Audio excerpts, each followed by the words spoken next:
예, 시장은 전반적으로 조정 분위기인데 같이 밀리면서 다 빠지는 게 아니라 지수는 잡혀 있지만 올라가는 섹터들이 계속 순환해서 나옵니다. 투자에 트레이딩의 기회가 있다는 거죠. 오늘 10시에 시황에서는 IBK 투자증권 영업부 박근영 부장님 함께합니다. 부장님 어서 오세요. 네, 안녕하세요. 네, 오늘 주제부터 보고 말씀하겠습니다. 오늘 주제는요. K방산, 신냉전 시대 진격의 K방산, 추가적인 상승이 얼마나 될 것인가 하는 겁니다. 그 전에 먼저 시장부터 보면요. 미국 주식시장은 이제 휴장이었고요. 최근에 일본 증시가 상당히 강합니다. 부핏도 또 종합무역상에서 산다 그러고, 엔화도 8년 만에 800원대, 엔화 약세, 일본 증시 최고치. 뭘 의미하는 걸까요? 또 국내 증시에 미치는 영향은 어떤 게 있어요? 네, 상당히 좀 버려진 증시처럼 이야기됐던 일본 증시가 최고치를 겪고 있고요. 또 환율 같은 경우도 지금 원이 한 800원대 선도까지 지금 엔과 관련된 부분들이 연동되고 있습니다. 현실적으로 우리가 이제 그냥 일상생활에서 생각해 보면 일본 여행 많이 가시잖아요. 그래서 이제 엔화 관련된 수요가 상당히 좀 굉장히 좋은 환경이라고 생각하시기 때문에 일본 여행을 꽤 많이 가고 있는 게 보이고, 그런 부분들이 결국은 엔 관련된 부분들이 영향을 미치고 있습니다. 환율 부분을 떠나서 아마 일본의 그 YCC 관련된 정책이 어떻게 갈 것이냐에 대한 생각들이 많으실 텐데, 개인적으로는 연내에 아마 좀 엉뚱한 시점에 아마 일본 같은 경우는 금리를 좀 인상할 가능성이 좀 있다고 좀 봐요. YCC 정책을 어느 정도 좀 포기를 하면서 결국은 지금 일본도 물가 부분들에 대해서 굉장히 좀 주목을 해야 되는 상황이고, 방관하기가 좀 어려운 물가 수준까지 잠깐 올라온다고 볼 수 있습니다. 그래서 미국이 만약에 금리 인상 경로를 어느 정도 마무리 짓는 것이 연내에 어느 정도 확정이 된다면 그 시점 즈음에 뜬금없이 일본이 YCC 정책이나 이런 부분들에 대한 변화를 좀 줄 수 있는 가능성이 있다고 보고요. 지금 엔과 관련된 부분들이 이렇게 간다면 국내 증시에 영향을 미치는 것은 결국은 일본 쪽에 관련된 원화 관련된 이런 부분에서 강세가 나타나고 있기 때문에 상당히 좀 국내 여행수나 이런 것들이 결국 나타난다 된다면, 거꾸로 생각하면 LCC 같은 경우가 최근에 항공주가 다시 좀 살아나고 있죠. 실질적으로 많이 가기 때문에 그러하고요. 2분기 비수기 지나서 지금 어느 정도 새롭게 지금 5월 인천 쪽의 항공이라든지 여객 수송 관련된 부분들도 상당히 지표가 코로나 이전 시점 대비해서 사상 최고치를 월간으로 찍었다는 데이터가 나오기 시작하면서 항공주라든지 이런 쪽에 영향을 주고 있기 때문에, 근데 예전 같은 경우는 일본과 우리가 경합하는 여러 가지 섹터들이 철강, 자동차 이렇게 생각했잖아요. 근데 자동차는 좀 다르게 봐야 될 것 같아요. 일본이 어느 정도 관련된 업체들이 지금 전기차에 굉장히 적극적이고 대응을 하고 있냐의 문제인데, 사실은 일본 업체들은 그렇게 대응을 못하고 있기 때문에 그런 것들을 경합으로 보기는 좀 힘들고, 다만 어떤 부분에서 우리나라가 이제 화학이라든지 이런 부분, 그리고 최근에 조선, 기계 이런 쪽이 올라가는데, 사실은 일본 쪽과의 경합이 과거에 굉장히 많았던 섹터라고 본다면 오늘같이 이렇게 급등하는 부분들은 결국은 미국과 중국의 약간 화해 분위기 쪽에서 상당히 좀 중국의 경기 부양 관련된 기대가 심리가 반영이 되면서 이러한 경기 민감 업종들이 올라간다고 보시는 게 맞을 것 같습니다. 네. 일본은 이제 잘 올라가서 좀 부러운 거고요. 우리 시장에 미치는 영향은 말씀하신 것처럼 직접적으로 미치는 영향이 좀 제한적이고, 반면에 이제 중국은 영향이 직접 올 수 있죠. 중국의 이제 소비가 경기 부양이 워낙 경기가 살아나지 않았는데, 이제 중국이 경기 부양을 이제 한다는 얘기, 금리 인하한다, 또 미중 간의 고위급 회담 이후에 오늘 이제 관련주들이 좀 움직이는데요. 중국의 경기 부양 그리고 소비주 지금 접근해도 될까요?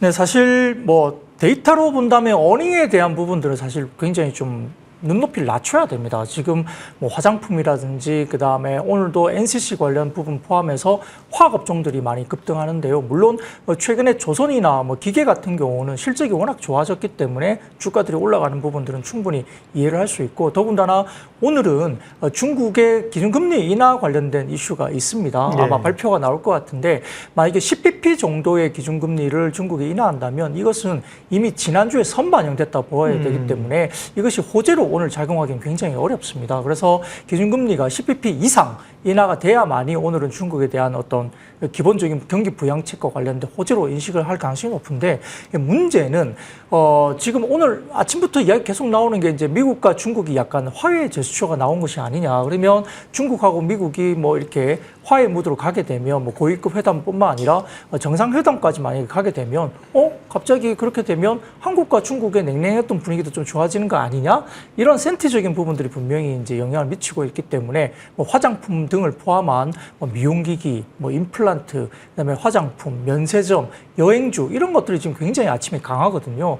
더군다나 아침에 많이 밀렸던 게 결국은 2차 전지 쪽입니다. 예. 왜냐하면은 그러면 IRA 관련된 독점적인 어떤 국내의 위치가 좀 훼손되는 것이 아니냐라는 생각을 하는 거죠. 근데 여러 가지 해석을 하는 시장이. 네, 그렇죠. 이제 센티적인 부분이에요. 근데 예, 제가 예. 보기에는 약간 좀 너무 앞서간 이야기가 그렇죠. 아닐까. 예. 이번 뭐 어떤 고위급 회담이 의미를 가진 것은 분명히 있지만 그것 가지고 IRA가 훼손돼서 우리나라의 2차 전지가 뭐 어떤 스크래치가 나서 그렇죠. 그건 너무 독점적인 앞서가는 지위가 것 같은데. 예. 훼손되기 때문에 주가 빠져야 된다. 이런 논리는 좀 아닌 것 같고요. 오히려 뭐 화장품이라든지 뭐 화학 이런 쪽이 날아가는데 지금 이런 것들에 대한 강세가 오히려 저는 개인적으로 좀 오히려 보수적으로 봐야 된다고 생각합니다. 숫자가 나오지 않는 섹터이거든요. 그러다 보니까 이런 개인적인 어떤 센티적인 측면에서 수급이 이런 그 중국 소비재 관련 쪽으로 올라간다는 것은 사실 좀 개인적으로 좀 경계를 해야 되는 부분이고요. 오히려 뭐 건설기계라든지 조선 이런 쪽은 오히려 뭐 숫자가 나오는 부분이기 때문에 좀 더 긍정적으로 이렇게 발현이 가능하다 보고 그 외에도 뭐 임플란트라든지 미용기기 쪽은 실질적으로 숫자가 나오면서 주가들이 올라가는 것이기 때문에 중국 소비재 쪽도 약간 좀 나누어서 보셔야지 모든 중국 소비재가 굉장히 좋다라고 해서 수급에 따라서 지금 주가들이 올라가는 것은 조금은 과도하다라고 개인적으로 판단하고 있습니다. 예, 시장에 이어서 섹터 분석하겠습니다. 이번 주 핫 섹터 분석하겠습니다. 어떤 겁니까? 네, 결국은 첫 번째로는 방산입니다. 예. 뭐 최근에 5월 달에 주가 조정이 좀 있었는데 뭐 작년에 워낙 핫했던 섹터이고요. 최근에 별로 관심이 없었다가 갑자기 최근에 조금 주가들이 동반 상승하고 있습니다. 한화에어로스페이스라든지 현대로템 등의 주요 방산주들도 전일 상당히 좋았던 모습을 보이고 있는데 물론 이제 한화에어로스페이스 같은 경우는 개별적인 모멘텀의 공시사항이 나왔기 때문에 이런 것들이 반영이 됐다고 볼 수 있는 상황이고 다만 5월 달에 주가 조정, 가격 조정과 기간 조정이 충분히 이루어진 상태에서 하반기 이후에 해외 수주라든지 실적 개선에 대한 기대감이 재부각되고 있는 모습입니다. 지난해 계약했던 뭐 폴란드 1차 물량에 대한 납품이 순조롭게 진행되고 있다는 게 확인되고 있고 하반기 중에 2차 물량에 대한 계약 기대감이 계속적으로 나오고 있는 상황인데 아마 한국의 연간 수출 금융 한도를 넘어선 20조 원 이상의 대규모 금융 지원을 또 요청하고 있는 상황이기 때문에 정부가 고심 중이라는 보도가 아마 최근 6월 13일 정도에 나왔습니다. 예. 그러다 보니까 역설적으로 2차 물량에 대한 본격적인 협상이 또 진행되는 것이 아니냐 이렇게 반증을 하고 있는 모습이고요.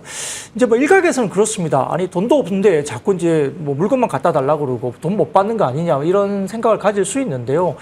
뭐 주식적인 입장에서는 일단 그걸 생각한다기보다는 오더가 나오고 2차 물량 계약에 대한 기본적인 개념에서 주가들은 또 움직임이 있다는 측면에서는 다소 조금은 다르게 좀 접근해야 될 것 같습니다. 그래서 지금 폴란드 2차 물량의 계약이 마무리되면 다른 동유럽권 쪽의 물량들이 또한 수출 협상이 본격화될 가능성도 있고요.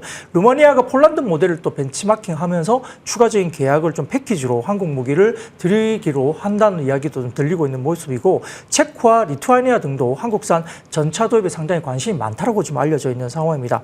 또한 이제 청궁2 지대공 미사일 같은 경우도 사우디아라비아나 말레이시아 관련된 수출을 추진 중으로 이야기되고 있는 상황이고 최근에는 구소련제 무기가 주력인 베트남이 K9 자주포라든지 수리온 헬기 등에 대한 관심을 갖고 있다고 보도가 나오고 있기 때문에 특히 이제 지금 윤석열 대통령이 베트남 관련된 방문 소식이 있지 않습니까? 예. 관련해서 아마 수출 관련된 부분에서 방산 관련 쪽이라든지 그다음에 원전 관련된 미팅을 또 한다는 이야기가 계속 들리고 있기 때문에 베트남 쪽에 아마 5조 원 이상의 이야기들이 좀 나올 수 있습니다. 그래서 최근에 하반기에 대한 실적 개선감이나 추가적인 어떤 계약에 대한 기대감이 반영되면서 방산 관련된 쪽이 우주항공과 더불어서 같이 오버랩이 되는 모습이기 때문에 아마 어떤 모멘텀 측면에서나 계약적인 측면 그리고 하나에어로스페이스 같은 경우는 최근 리포팅 보면은 2분기 실적도 상당히 좀 견조하게 탄탄하게 나올 것으로 보입니다. 실적 베이스도 굉장히 좋기 때문에 아마 좀 지켜볼 필요가 있는 섹터가 아닌가 싶습니다.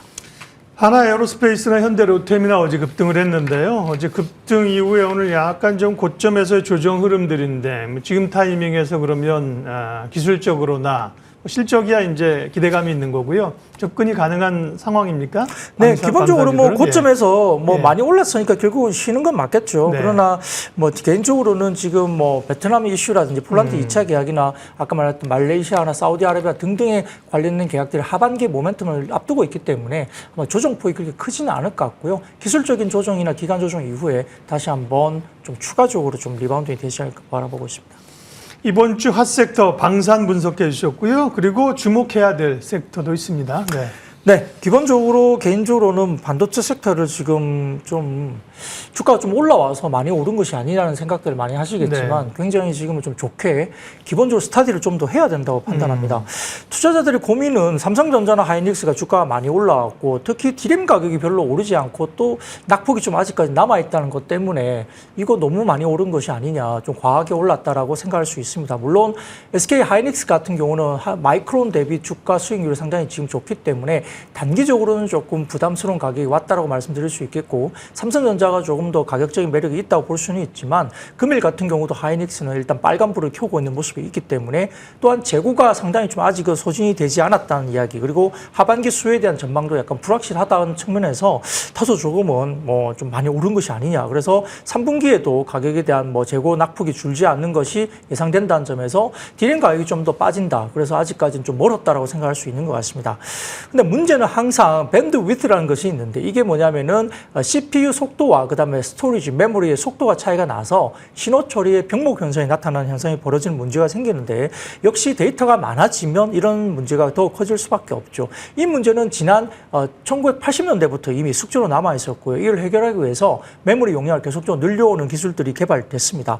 또는 대역폭, 밴드위드라는 어떤 그런 메모리, 큰 메모리를 이용해 왔기 때문에 90년도에는 이것이 램버스 디램이라는 제품이 있었고 이후에는 DDR이라는 표준이 만들어진 스토리가 있습니다.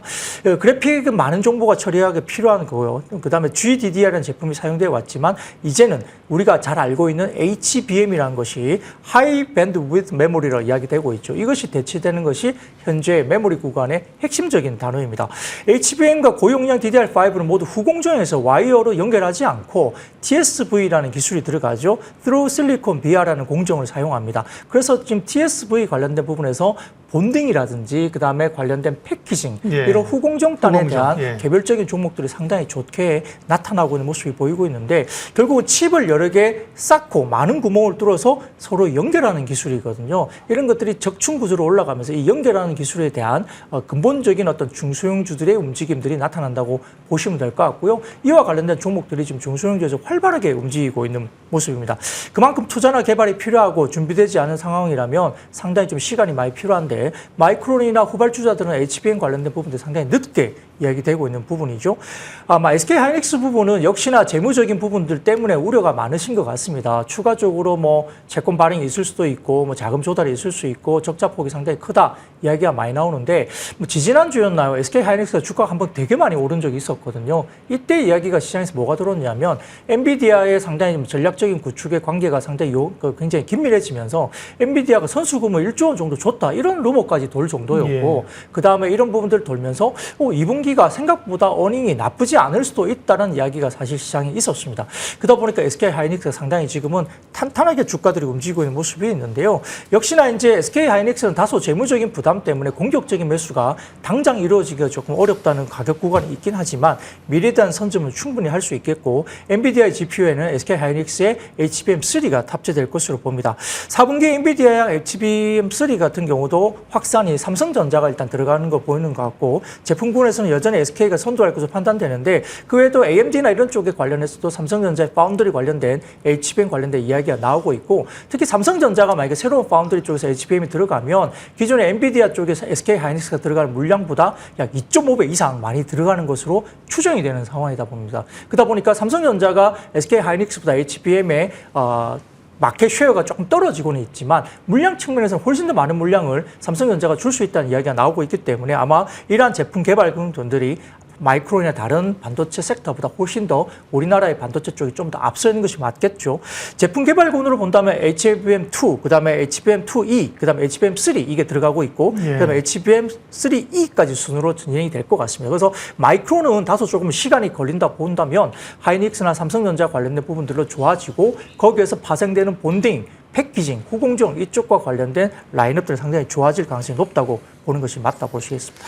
반도체 좀 쉬고 있습니다만 여전히 주목해야 될 섹터로 말씀하셨고요. SK 하이닉스 얘기를 많이 하셨고 소부장단에서는 후공정을 얘기하셨는데 그러면 관련된 지금 소부장 후공정 주목받는 관련 대표주들은 어떤 게 있어요? 뭐 사실 지금 오늘 같은 경우는 네. 반도체가 좀 조정을 받고 있지만 최근에 이야기되는 뭐 본딩이나 패키징 네. 이런 쪽은 뭐 하나마이크론이라든지 예. 그다음에 한미 반도체 뭐 이런 등등과 관련된 종목들 꽤 많이 나오고 있고 최근에 뭐 리노공업 같은 경우도 다시 한번 좀 보자는 이야기가 나오고 있고요. 네. 그 외에도 DDR5 관련된 이슈가 나오고 있는데 지금 관련해서는 지금 고용량 128GB DDR5 수요가 늘어나고 있고 신제품은 상당히 비쌉니다. 지금 DDR4가 1GB 20센트 정도 수준이라고 예. 한다면 지금 관련된 HBM 같은 경우는 1.2달러에서 1.3달러 정도 그리고 128GB 같은 경우 DDR5가 아마 1달러 수준 정도로 5배에서 7배 정도 비쌉니다. 그렇다면 지금 그와 관련된 종목들은 예. 당장 숫자는 안 나오지만 충분히 이해가 될 수 있는 가격들은 아비코전자나 TLB 같은 종목들 그리고 아주 보수적으로 본다면 심텍까지도 PCB 업종들을 좀 봐야 되거든요. 대덕전자나 대덕 같은 경우까지 확장이 되겠죠. 그래서 DDR5 모멘텀 분명히 하반기 이후 내년 정도엔 그림이 예. 나오기 때문에 하반기에는 DDR5로 언급되고 있는 중소형주들도 좀 깊이 있게 보셔야 될 것 같습니다. 예, 오늘 시황에서 IBK 투자증권 영업부 박근영 부장님과 방산 핫섹터로 봤고요. 주목해봐야 될 섹터 반도체 이야기까지 했습니다. 고맙습니다. 감사합니다.